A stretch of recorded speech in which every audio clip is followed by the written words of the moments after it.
Boa noite. Esse é um trabalho para a disciplina de Administração e Viabilidade Econômica do curso de Engenharia Civil da Univale e o tema proposto é a Teoria Neoclássica. E os acadêmicos são eu, André, Flávio, Henrique, Luiz e o Victor.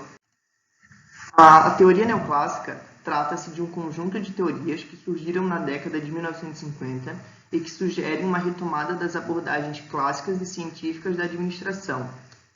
Tem como principal referência Peter Drucker, e sua proposta foi dada por Henry Fayol e Frederick Taylor, de forma modernizada, destacando principalmente a racionalidade.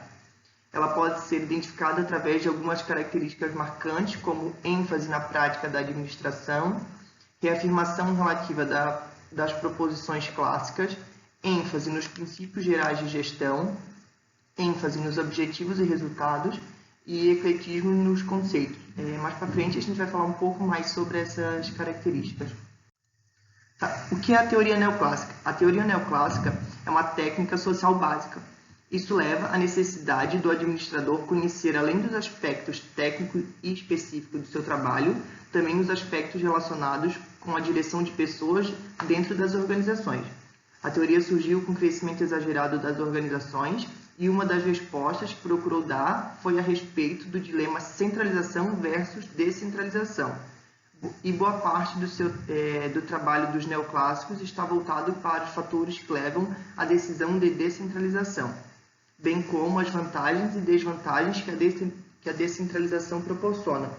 Ela enfatiza as funções do administrador como o planejamento, a organização, a direção e o controle no seu conjunto. Essas funções administrativas formam o processo administrativo. Dentro da teoria neoclássica, há dois tipos de organização: a organização linear e a organização funcional. As duas vão ser comparadas em vantagens e desvantagens. Dentro da linear, temos as vantagens de a estrutura de fácil compreensão, facilidade de implantação, formato estável e indicado para pequenas empresas. A desvantagem, por sua via, pode dificultar na inovação, dificuldade com mudanças rápidas, monopolizar a informação e um único chefe e comunicação mais lenta.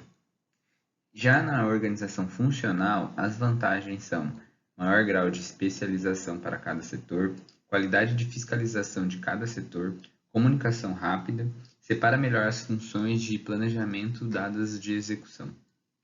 As desvantagens pode trazer dificuldade de manter a autoridade no grupo, pode gerar confusão onde os subordinados não sabem a quem devem recorrer e gera concorrência entre especialistas. Na teoria, há a centralização e a descentralização. A centralização enfatiza as relações escalares, isto é, a cadeia de comando. Essa cadeia está intimamente relacionada com a unidade de comando. Temos como vantagens as decisões tomadas por administradores com visão global da empresa.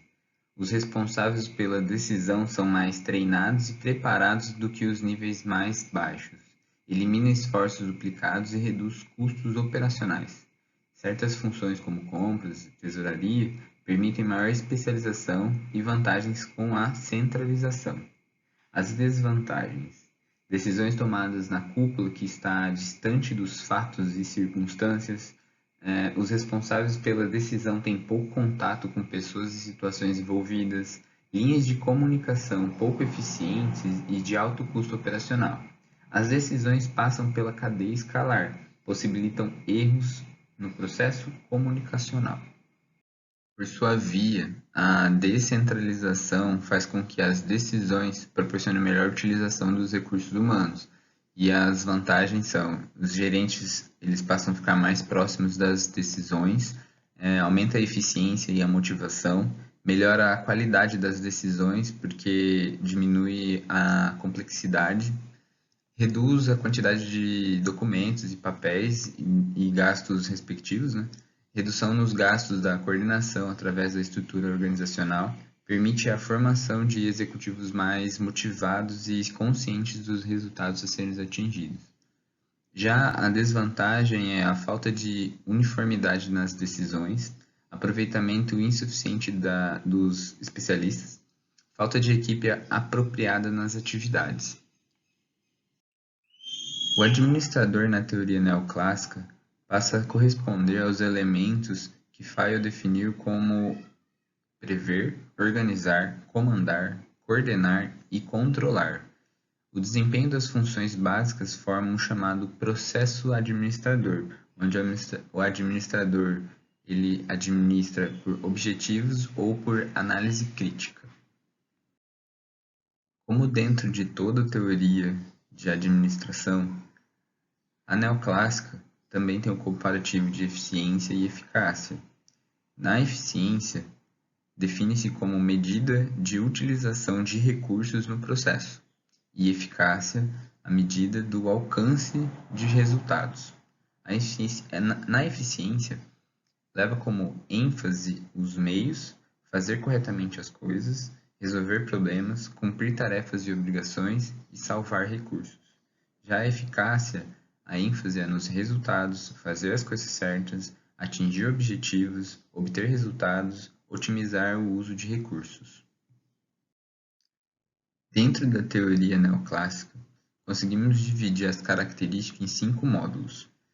O primeiro módulo, que é a ênfase na prática da administração, tem como característica a busca de resultados concretos, formulação de conceitos de forma prática e utilizável, foco na ação administrativa e influência da cultura anglo-saxônica.